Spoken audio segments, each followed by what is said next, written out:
예수님의 순환 이야기는 몇 개의 큰 주제로 구성이 되어 있습니다. 첫 번째 주제가 식사를 하는 거죠. 만찬을 하시게 되고, 만찬을 마치신 후에는 기도하러 가십니다. 겟세마네 동산이라고 알려져 있죠. 누가복음에는 겟세마네라는 이름은 조금 전 읽었을 때 없었지만 우리는 그 동산이 겟세마네 동산이라는 사실을 알고 있습니다. 겟세마네 동산에서 기도하시다가 체포되시죠. 체포돼서 붙들려서 신문을 당하는 이야기가 상당히 긴 부분을 차지하게 되고, 그 다음에 십자가에 처형을 당하시고, 십자가에 처형당하신 후에 장사 지내시고, 그 이후에 부활하시는 사건이다. 이렇게 이 순환 사건은 스토리의 맥락을 쭉 머릿속에 담아주시는 것이 매우 유익합니다. 어저께는 만찬 중에 있었던 사건이었죠. 우리 만찬 중에 있었던 것이 이제 기억나는 것이 성만찬이죠. 이것은 내 몸이니라, 이것은 내 피니라 하고 떡과 잔을 주셨던 그 대목에서 가룟 유다가 배반하는 것을 이제 결심하게 되고, 그런 그 중간에 예수님께서 사단이 밀가루 오르듯이 너와 네 동료들의 영혼을 청구했지만 내가 어떻게 기도했다고요? 믿음이 떨어지지 않도록 기도했다. 믿음이 떨어지지 않도록 해주신 것이죠.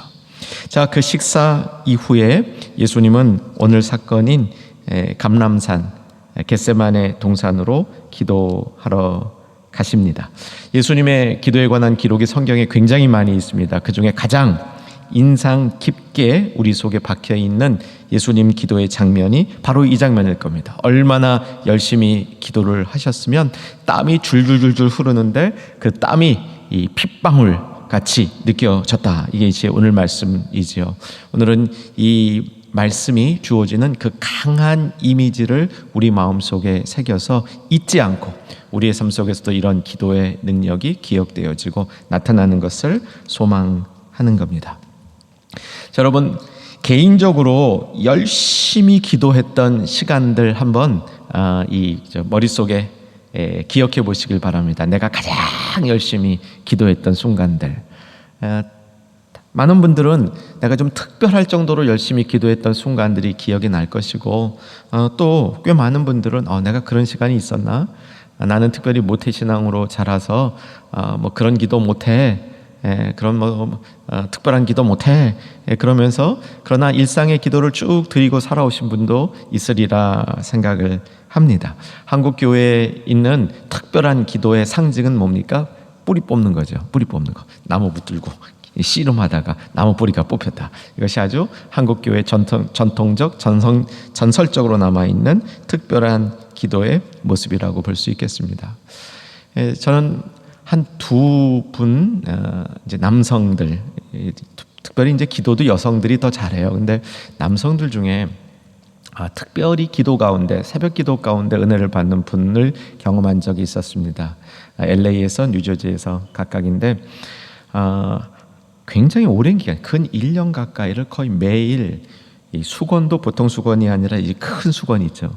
그걸 아예 들고 와요. 근데 그냥 매일 다 적셔져.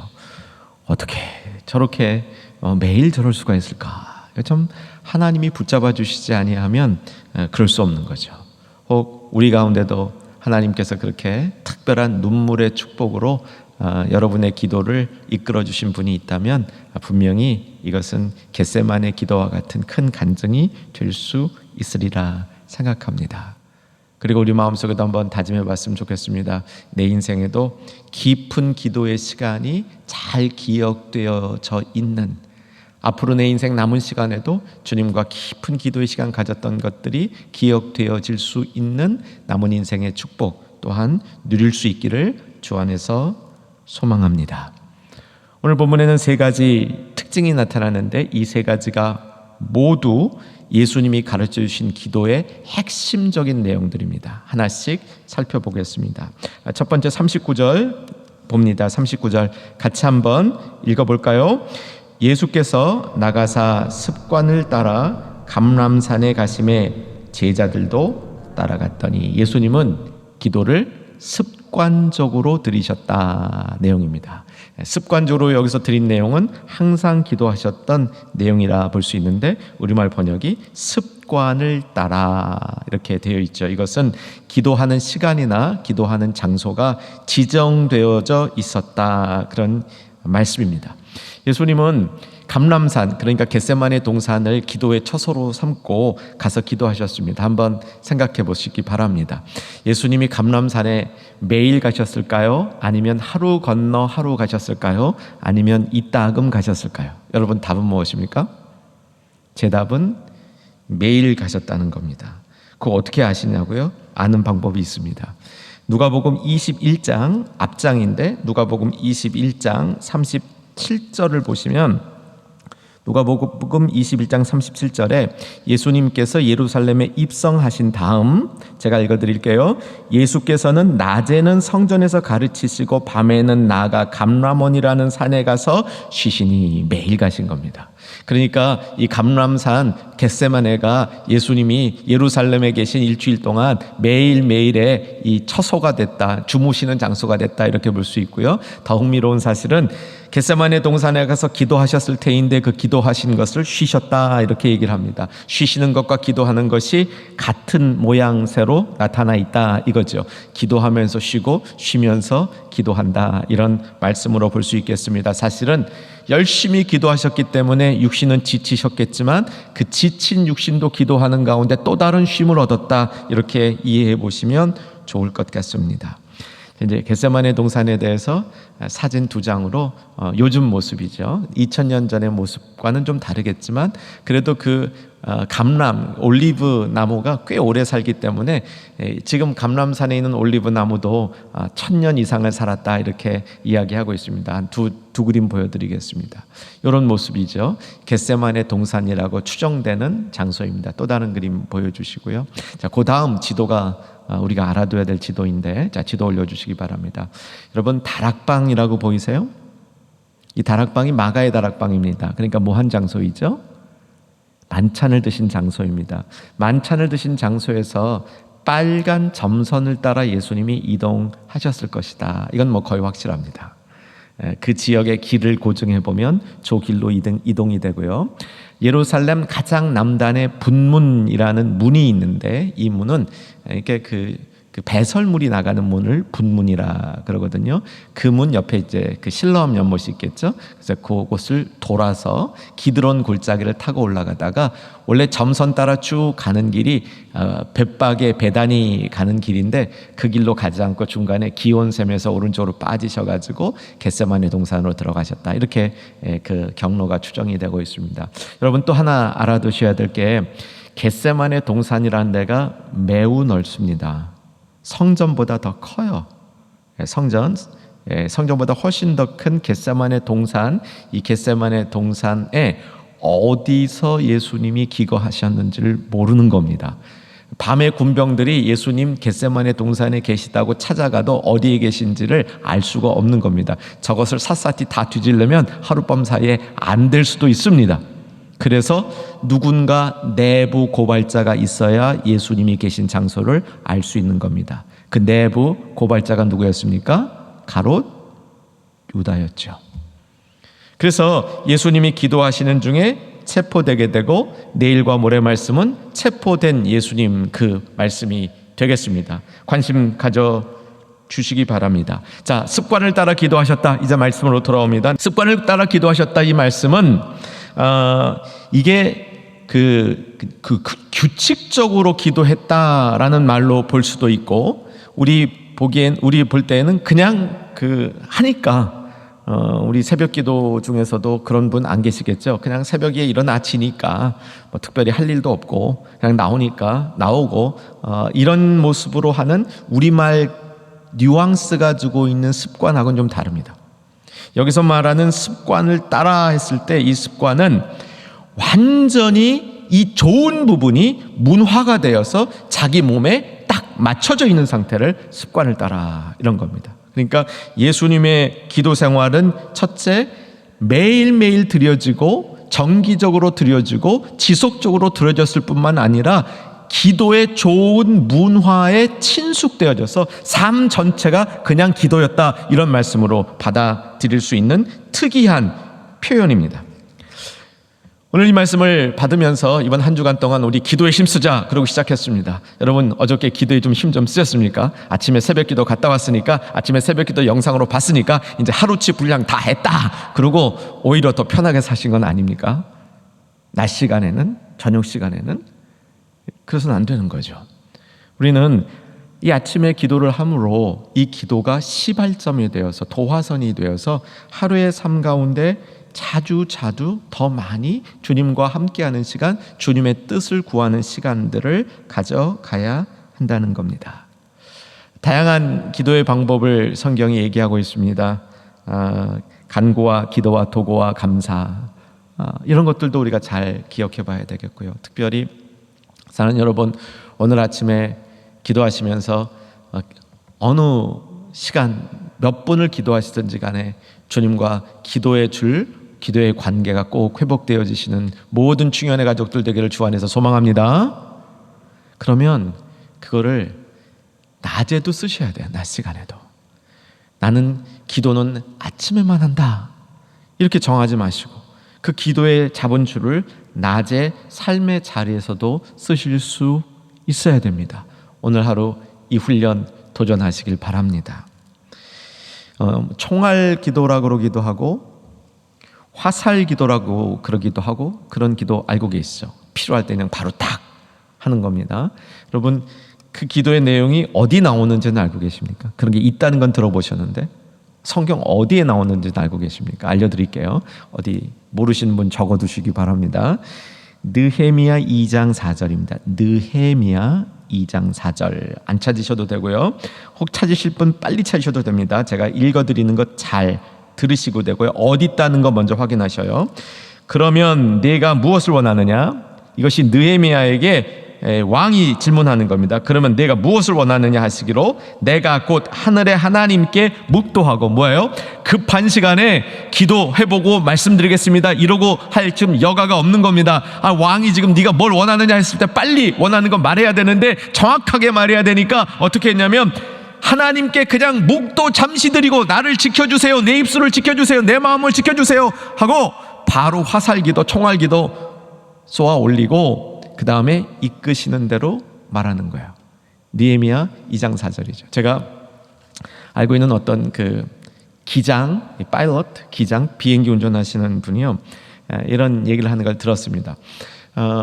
비행기 이렇게 운전하는 게 우선 굉장히 안전하잖아요. 다 컴퓨터가 알아서 해주는데, 그럼 그 기장들은 뭐 하는 거냐? 아주 가끔 생기는 비상사태, 그때를 대비해서 이제 기장이 역할을 하는데, 비상사태 생긴 거예요. 근데 비상사태가 딱 생겼는데, 비상사태 생겼으니까 잠깐 내가 좀 기도하겠습니다. 그리고 주여 하늘에 계신 만군의 여호와 아버지 하나님 찬양하고 감사하고, 그때 기도 제목을 하나하나 아뢰 시간이 어디 있어요? 그때 하는 기도가 뭡니까? 이 기도예요. 화살기도, 총알기도예요. 잠시 하늘의 하나님께 묵도하고, 뭘 해야 됩니까? 이때 내가 뭘 말해야 됩니까? 어떻게 생각해야 됩니까? 어디로 가야 됩니까? 잠시 하늘의 하나님께 묵도하고.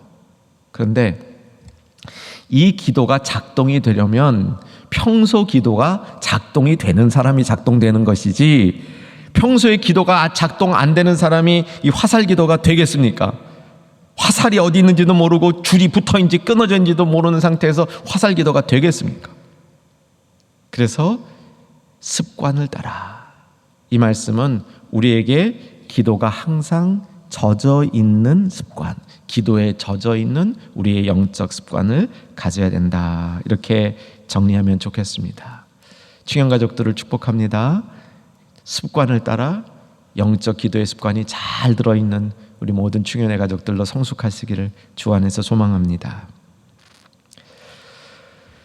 기도를 습관 따라 하기 위해서는 기도해야 되는 이유들을 분명히 알고 있어야 되죠. 기도를 해야 되는 이유들을 자신의 경험 속에서, 삶 속에서 알고 있어야 되는데, 오스왈드 샌더스라는 OMF, 꽤 유명한 선교단체입니다. 여기에 총재를 오래 지내셨고요. 이분은 겸손한 선교사로 알려져 있습니다. 굉장히 겸손한 모습이 많은 주변 분들에게 인정을 받았던 분인데, 이분은 기도에 대해서 쉬지 않고 드리는 기도는 복된 습관을 형성하고 언제나 가까운 곳에 계신 친구이신 하나님을 발견하며, 가까운 곳에 계신 친구이신 하나님을 발견하며 무엇이든지 기도의 기회를 삼을 수 있게 한다. 전 이 세 번째가 참 좋아요. 무엇이든지 그것을 기도할 수 있는 기회로 삼게 해준다. 우리가 쉬지 않고 기도할 때, 기도의 아름다운 습관이 우리한테 들어있을 때 이런 축복을 얻게 된다는 것입니다. 오늘 본문이 가르쳐 주신 두 번째 기도의 교훈은 가장 중요한 기도의 교훈이 됩니다. 그리고 우리가 기억하고 있는 이 겟세마네 동산의 기도 및 주기도문의 핵심이 되는 것이죠. 나의 원대로 되지 마시고 아버지의 원대로 되게 하시옵소서라는 기도입니다. 42절이죠. 자, 42절 찾아갑니다. 다 같이 한번 큰 목소리로 읽겠습니다. 시작. 이르시되 아버지여, 만일 아버지의 뜻이거든 이 잔을 내게서 옮기시옵소서. 그러나 내 원대로 마시옵고 아버지의 원대로 되기를 원하나이다. 주기도문의 핵심이 하나님의 뜻이 이루어지는 것이요, 뜻이 하늘에서 이룬 것 같이 땅에서도 이루어지이다. 주기도문 전체 가운데 이 부분이 핵심입니다. 어저께 말씀 가운데 너희는 돌이킨 후에 형제들을 굳게 하라, 기억나시죠? 너희는 돌이킨 후에, 이 돌이킨 후다는 것이 터닝 포인트를 얘기한 겁니다. 터닝 포인트. 이 터닝 포인트는 회개의 중심인데, 우리가 겉으로 회개한 것 같아도 터닝 포인트가 일어나지 않으면 회개의 효과가 안 나타나는 겁니다. 그래서 회개의 키는 터닝 포인트가 내 안에 있느냐 없느냐인데, 터닝 포인트를 우리에게 만들어주는 중요한 두 가지 요소를 제가 어저께 말씀드렸습니다. 하나는 고백이에요. 사라졌던 고백이 생기는 겁니다. 약해졌던 고백이 강해지는 겁니다. 이게 터닝 포인트. 또 하나는 깨달음이 생기는 겁니다. 미처 몰랐던 것이 깨달아지는 거예요. 그러므로 우리는 터닝 포인트가 생기는 겁니다. 내가 원하는 대로 되지 않고 아버지께서 원하는 대로 되기를 원합니다. 이 마음이 내 안에 진실되게 되어질 때 이건 고백입니다. 굉장히 강한 고백입니다. 왜냐하면 우리는 너무나 많은 시간을 내가 원하는 대로 살고 있습니다. 내가 원하는 것을 얻기 위해서, 내가 원하는 방식대로 이 세상이 되어지도록 하기 위해서 우리의 수많은 갈등들은 그것을 위해서 드려지고 있는데, 내가 원하는 것이 아니라 아버지가 원하는 대로 되기를 원하나이다. 이것은 우리 영혼이 터닝 포인트를 만드는, 돌이키는 것이 되는 핵심이 되는 거죠. 여러분 이 시간에 지금 기도는 하고 있지 않지만 마음으로 고백하시길 바랍니다. 내가 원하는 것이 아니라 아버지가 원하는 대로 되기를 소원합니다. 원한다는 말은 하나님의 작정입니다. 하나님이 작정하신 대로, 하나님이 계획하신 대로, 하나님이 철저하게 계획하신 대로 되기를 원합니다. 이렇게 고백할 수 있어야 됩니다. 저는 신앙의 매우 기초적인 부분이 자신이 원하는 것을 얻을 수 있는 것이라고 생각합니다. 내가 원하는 것을 하나도 얻을 수 없는데 어떻게 신앙생활을 할 수 있습니까? 내가 원하는 것을 얻도록 되어 있는 것이 신앙과 기도의 기초라고 생각합니다. 그러나 하나님은 내가 원하는 것을 내가 원한다는 이유로 주시지는 않습니다. 다 주시지는 않습니다. 그렇기 때문에 내가 원하는 것이 하나님의 원하는 것으로 점점 일치되어져 가는 것이 신앙의 성숙 단계인 거죠. 처음부터 나는 하나님이 원하시는 것만 구하겠습니다, 이러면 오히려 신앙을 잘 못 가질 수도 있습니다. 내가 원하는 것이 있는데 이것이 하나님이 원하시는 것과 일치되어지는가, 이것을 자꾸 점검하면서 그것을 향하여 나의 원하는 바가 하나님이 기뻐하시는 쪽으로 점점 일치되어져 가는 그런 신앙, 이것이 바른 기도의 모습인 거죠. 의외로 상담을 하다 보면요, 이런 무기력감에 빠져 있는 분들이 많습니다. 하나님은 내가 원하는 것은 거의 다 안 들어주십니다. 이런 분들이 굉장히 많아요. 그런 분들은 하나님이 원하시는 것을 자신의 삶 속에서 하나님이 원하시는 삶을 찾아가는 노력이 부족한 겁니다. 그래서 내가 원하는 것과 하나님이 원하는 것이 아주 다른 모습처럼 나타나는 거죠. 하나님은 우리가 원하는 것을 주셔요. 그런데 내가 원한다는 이유만으로 주시진 않습니다.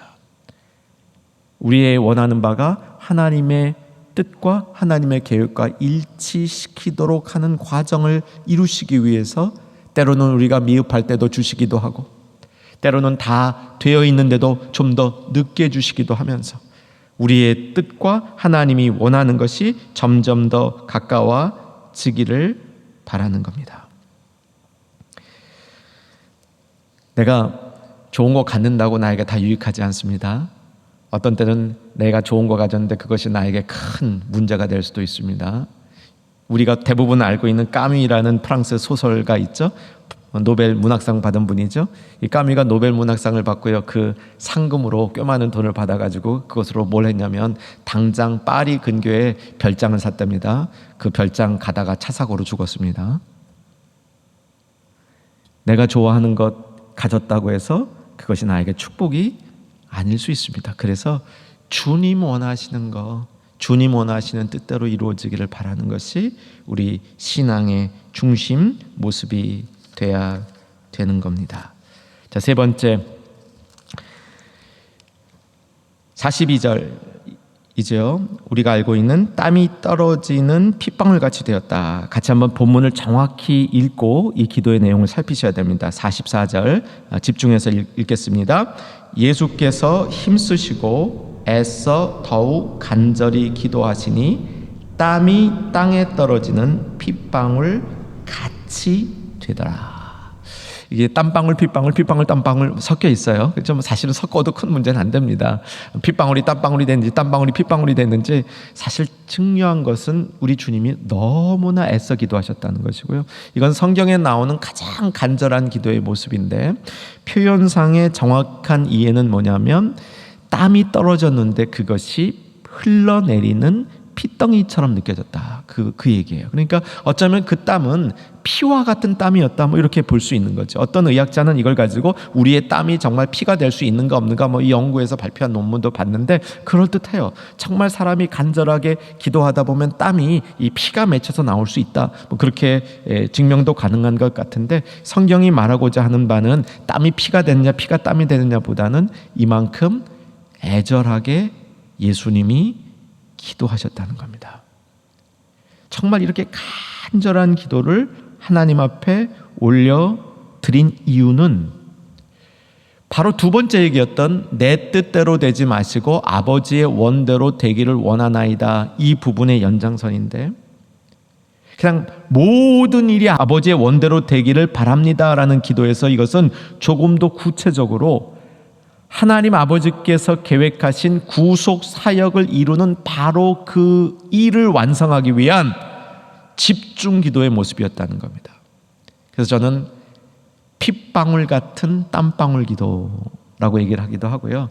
좀 너무 기니까 그냥 핏방울 기도, 땀방울 기도 이렇게 줄여서 얘기를 하기도 합니다. 이 땀방울 기도는 하나님의 구속 사역을 이루시기 위해서 결정적인 구원의 길을 몇몇 영혼들을 위해서가 아니라 온 인류, 그것도 지나가고 지금 앞으로 다가올 모든 세대의 사람들을 위해서 구원의 길을 열어주시기 위한 사역이었기 때문에 이 사역을 감당하기 위한 기도를 핏방울 기도였다, 이렇게 정리해두면 오늘 본문이 내용과 일치된다고 할 수 있습니다. 얼마나 열심히 기도했는지 한번 보시기 바랍니다. 44절입니다. 예수께서 힘쓰고 애써 더욱 간절하게, 네 개의 단어가 예수님의 기도를 수식하고 있습니다. 힘쓰고 애써 더욱 간절하게. 힘쓰고 애썼다라는 말이요, 이게 뭐 영어로도 이제 있는 그런 헬라어인데 에고니아입니다. 에고니아. 그 마음속에 심각한 두려움과 고뇌가 있는 상태인데, 이 부분은 예수님이 철저히 사람인 모습을 보여주는 거예요. 철저히 사람인 모습으로 철저히 인간의 대표가 되어서 십자가를 지시는 장면, 그 장면에 예수님이 느끼시는 것을 이 표현한 단어가 바로 아고니아, 에고니아, 힘쓰고 애쓰니라, 이 표현이죠. 바로 이런 힘쓰고 애쓰는 예수님의 희생과 사랑이 있었기 때문에 저와 여러분이 구원 받으신 줄로 믿으시기 바랍니다.